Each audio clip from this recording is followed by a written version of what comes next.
생활기록부 문제 뽑는 방법, 선생님이 알려준 대로만 하면 혼자 해도 충분히 합격할 수 있어요. 12년의 마지막 10분, 소피쌤과 함께 꼭 합격하세요. 안녕하세요. 합격률 92.8% 면접 컨설턴트 소피쌤입니다. 먼저 이 영상을 듣기 전에 꼭 기억해야 될 게 있어요. 여러분의 생활기록부와 펜 그리고 형광펜을 가지고 와야 합니다. 자, 첫 번째 전공 적합성에 대한 건데요. 가장 중요한 덕목이에요. 노란색 형광펜을 들고 지원하는 학과와 관련된 모든 활동에는 노란색 형광펜으로 계속 색칠할 거예요. 예를 들면 보고서라든지 발표했던 거라든지 세특에서 책을 읽었던 거라든지 동아리라든지 어떤 거든 좋으니까 전공과 관련된 활동에는 노란색으로 색칠할 거예요. 그 옆에다가는 무엇을 쓸 거냐면 이 활동을 하게 된 동기, 활동을 통해 느끼고 배운 점, 활동을 하면서 어려웠던 점을 옆에다가 쓰는 거예요. 자, 중요한 건 지금은 답변을 만드는 시간이 아니라 문제를 뽑는 시간이니까 답변을 어떻게 하지? 라고 걱정하지 말고 문제 뽑는 데에 집중하세요. 시간이 되거나 생각이 난다면 핵심 단어 몇 개 정도를 옆에다가 나열하는 것도 좋겠죠.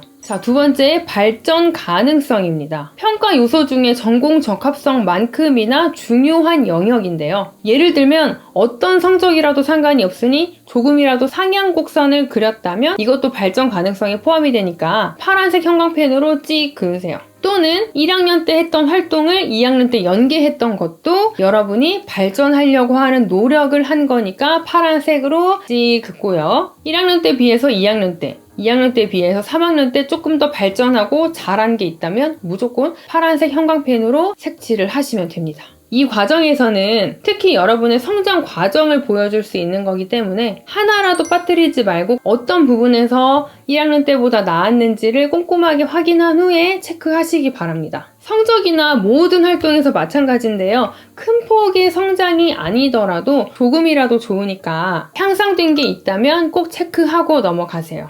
특히 좀 팁을 드리자면 전공과 관련된 과목에서 상승 곡선을 그린다면 이건 여러분에게 중요한 점수로 이어질 수 있겠죠. 독서와 관련해서는 세특에 있는 걸로 집중해서 얘기를 해드려 볼게요. 세특에서 국어 같은 경우나 전공과 관련된 책들을 읽은 친구들이 꽤 많더라고요. 전공과 관련된 독서는 보라색, 그리고 전공 외에 관련된 독서를 그 외 색깔로 색칠을 할 겁니다. 이렇게 나누는 이유는 시간이 없을 때에는 전공과 관련된 독서부터 할 거기 때문이에요. 그리고 시간 절약에도 도움이 되겠죠. 줄거리를 여러분에게 물어보는 건 아니니 줄거리는 두세 문장 정도로 체크할 정도면 되고요. 이 영상은 1, 2학년 학생들이 들었으면 좋겠는 게 독서 같은 경우에는 3학년 때보다는 1, 2학년 때부터 꾸준히 준비를 해서 시간 절약을 했으면 좋겠다는 생각이 들어요. 독서 같은 경우에서는 이 책을 왜 읽었는지, 가장 기억에 남는 점은 어느 구절인지, 책을 읽고 느낀 점은 무엇인지, 책에서 어려웠던 점은 무엇인지, 그리고 어떻게 해결했는지를 꼼꼼하게 정리를 하는 거예요. 자, 그런데 다시 한번 말하지만 이거는 문제를 뽑은 후에 나중에 하는 거예요. 알겠죠? 자, 리더십 부분입니다. 초록색 형광펜을 준비하세요. 꼭 회장이나 부회장 같이 큰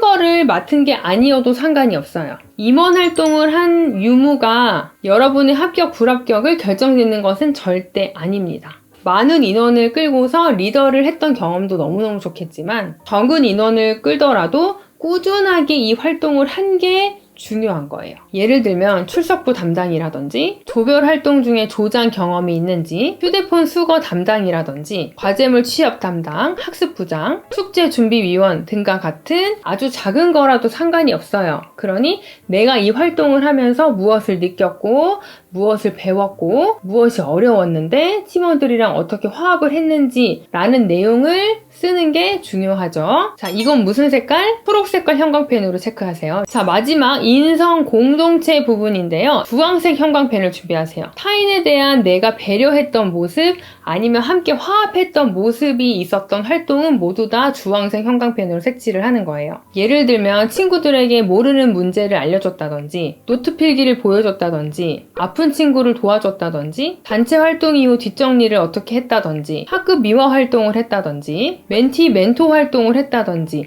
이런 다양한 활동들이 있는지를 확인하고 형광펜으로 쓱 색칠하시는 거예요. 꼭 도움을 줬던 활동이 아니라 내가 도움을 받았던 활동을 통해서 내가 무엇을 배웠고 무엇을 느꼈는지를 알려주는 것도 상당히 도움이 되겠죠. 자, 지금까지 각 영역별로 색깔을 칠해서 대학에서 면접을 평가하는 요소들을 어떻게 문제를 뽑아야 되는지 알려드렸는데요. 자, 이것을 통해서 본인이 어떤 부분이 지금 빠져 있는지 채워져 있는지를 확인해보고 좀 약한 부분이 있다면 그 부분은 답변을 조금 더 잘 준비를 해서 합격할 수 있도록 해야겠죠. 자, 마지막으로 꼭 해주고 싶은 얘기는 1차 합격 후에 하면 시간이 좀 많이 없으니까 1차 전부터 준비를 좀 하세요. 알겠죠? 구독, 좋아요, 알람 설정 미리 감사합니다. 합격률 92.8% 면접 컨설턴트가 여러분의 합격을 진심으로 응원하면서 이 영상 마치도록 하겠습니다. 감사합니다.